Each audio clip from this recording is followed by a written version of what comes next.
Del libro de Orhan Pamuk, Estambul, es que se leerá el siguiente cuento titulado El placer de pintar. Un tiempo después de empezar la escuela, descubrí que pintar me proporcionaba un gran placer, pero puede resultar un tanto equívoco usar el verbo descubrir en el sentido de encontrar algo que ya estaba ahí, pero que ignorábamos que estuviera, como en el caso del descubrimiento de América. Dentro de mí tenía el talento y la afición por la pintura, pero aún no los había desenterrado cuando empecé la escuela. Sería más correcto decir que fue un invento, el que la pintura fuera para mí algo placentero y apasionante. También fueron un invento la disposición espiritual y la capacidad que llamamos talento, porque no existía tal cosa. O sí existía, pero no tenía importancia. Sentí que pintar podía ser placentero y me puse muy contento. Eso era lo importante. Años después, una noche le pregunté a mi padre cómo habían descubierto que yo tenía talento para la pintura. Dibujaste un árbol, me contestó, y luego le pusiste una corneja en una rama. Tu madre y yo nos miramos porque la corneja del dibujo estaba posada en la rama como una de verdad. Aunque no explicara del todo lo ocurrido e incluso pudiera llamar a engaño, me gustó la historia y me la creí de inmediato. Muy probablemente el árbol y la corneja que dibujé a los 7 años no fueran tan extraordinarios.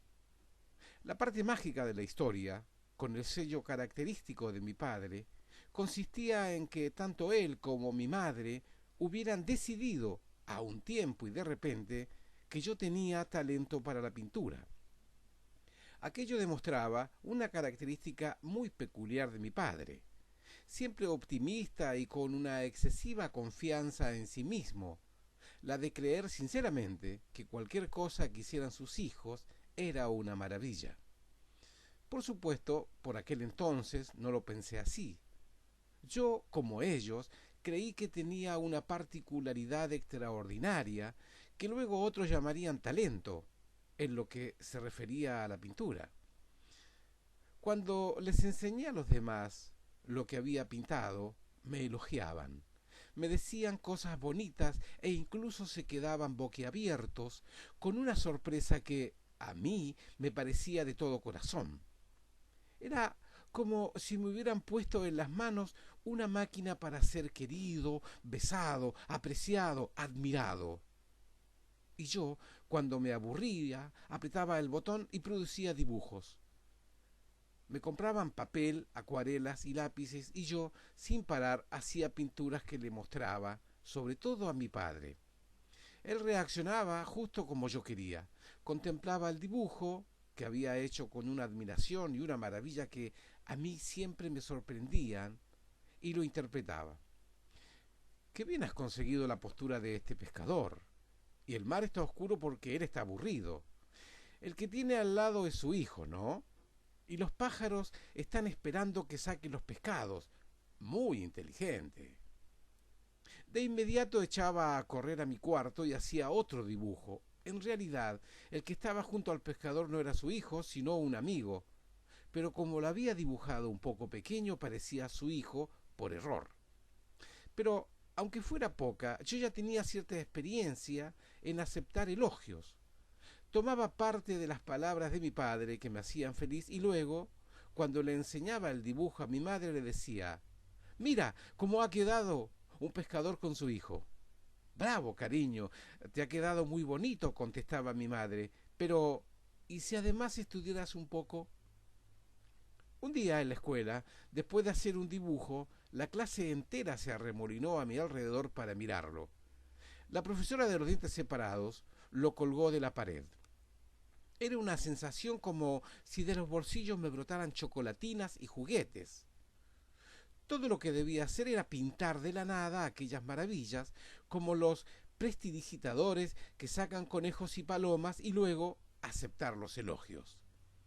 Además, mi talento se iba transformando lentamente en una habilidad merecida, porque progresaba a fuerza de pintar. Prestaba atención a cómo los trazos simples de los tebeos, las caricaturas de los periódicos, las revistas y los libros de la escuela mostraban una casa, un árbol o un hombre de pie. No dibujaba observando la naturaleza, los objetos ni las calles. Pintaba estudiando las imágenes que tenía en la mente. Para que se me quedaran allí y yo pudiera inspirarme en ellas, necesitaba que fueran simples, como en los tebeos, las caricaturas o los libros escolares. Los óleos y la fotografía eran tan complejos como la vida misma, quizá más, incluso. De la misma manera que no entendía cómo se hacían, tampoco despertaban en mí el deseo de pintar. Me gustaban los cuadernos para colorear e iba con mi madre a la tienda de Aladino para comprar alguno de vez en cuando, pero no para colorearlos. Observaba los dibujos de los cuadernos y los pasaba a otro papel. La casa, el árbol o la calle que dibujaba se me quedaban en la cabeza. Me gustaba pintar árboles. Dibujaba uno aislado, solitario. Rápidamente le añadía ramas y hojas. Por entre las ramas y las hojas pintaba la montaña que se veía más allá. Detrás dibujaba otras dos montañas aún mayores. Luego, inspirado por las pinturas japonesas que había visto, pintaba detrás de todo la montaña mayor y la más impresionante. Mi mano ya sabía perfectamente cómo dibujarlas. Las nubes y los pájaros que hacía permanecían sobre el papel como las imágenes de nubes y pájaros que había visto con anterioridad. Dibujaba recordando aquellas imágenes, pero los dibujos eran míos, y los árboles, las montañas y las nubes parecían reales. Entonces llegaba el momento más placentero. En la cumbre de la montaña más alta, la que estaba detrás de las otras, marcaba la nieve. Alzaba el dibujo de la mesa, lo sostenía un tanto apartado de los ojos y contemplaba complacido lo que había hecho. Al mirar el dibujo movía la cabeza a izquierda y derecha y a veces lo apoyaba en algún sitio. Me retiraba y lo observaba de lejos. Sí, eso era. Estaba bien y lo había hecho yo. Sí, no era exactamente perfecto. Lo había hecho yo. Estaba bien. Había sido bonito hacer el dibujo y ahora lo era contemplarlo como si fuera de otro, como quien mira por la ventana. Pero a veces, cuando pretendía ver mi dibujo con la mirada de otro, sentía que faltaba algo. O me dejaba llevar por la emoción y me habría gustado prolongar aquellos momentos de placer inigualables, volver a vivir. El atajo más rápido para conseguirlo consistía en añadir una nube, unos pájaros o unas hojas. En años posteriores llegué a pensar que aquellos mínimos añadidos estropeaban el dibujo, pero como sabía perfectamente que eran el camino más corto para regresar a las delicias que había sentido al dibujar, era incapaz de contenerme. A veces sentía que dentro de mí se agitaba el deseo poderoso de volver a saborear aquel goce y empezaba un nuevo dibujo. ¿Qué tipo de placer era el que obtenía dibujando? En este punto, vuestro memorialista alejará un tanto su relato de la conciencia del niño pequeño y se aproximará a la del escritor de 50 años que cree que podrá explicarse a sí mismo intentando comprender a aquel niño pequeño. 1. En el origen del placer que me producía dibujar estaban, por supuesto, el goce de crear algo de la nada y el de conseguir que lo aceptara mi entorno. Incluso mientras estaba dibujando, sabía en un rincón de mi corazón que le enseñaría mi obra a alguien, que le gustaría, que me elogiarían y me harían demostraciones de cariño, y notaba que aquel placer llegaría por fin. Esa esperanza fue haciéndose más profunda.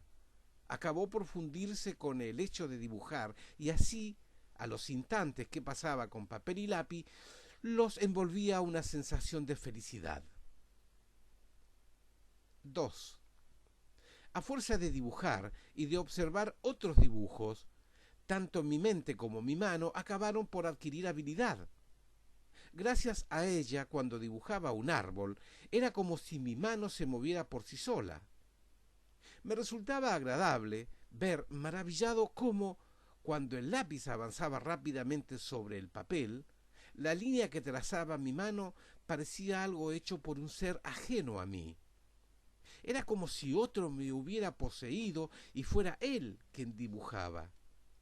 Ese otro tenía una apariencia inteligente y atractiva que me estimulaba.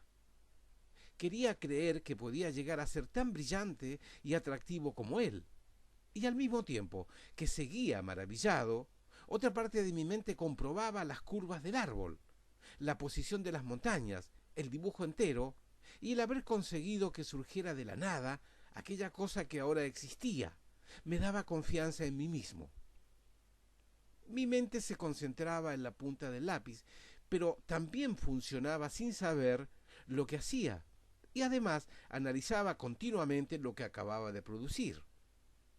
Ese segundo instante, el momento en que controlaba con la mente, era casi algo tan placentero como la crítica. Pero el auténtico placer era el del momento en que el lápiz comenzaba a dibujar por sí solo. En el pequeño pintor descubría su libertad y su audacia contemplándolo los movimientos de su propia mano. Salía fuera de mí mismo. Me encontraba con el segundo ser que me había poseído, convertido en una línea, y me deslizaba con mi lápiz sobre el papel como un niño que se desliza en su trineo sobre la nieve. 3.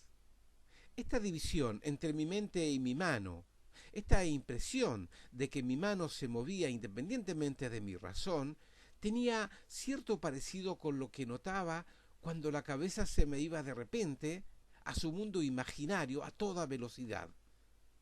Pero, al contrario que los extraños mundos que forjaba mi cabeza, mi mano no ocultaba lo que hacía.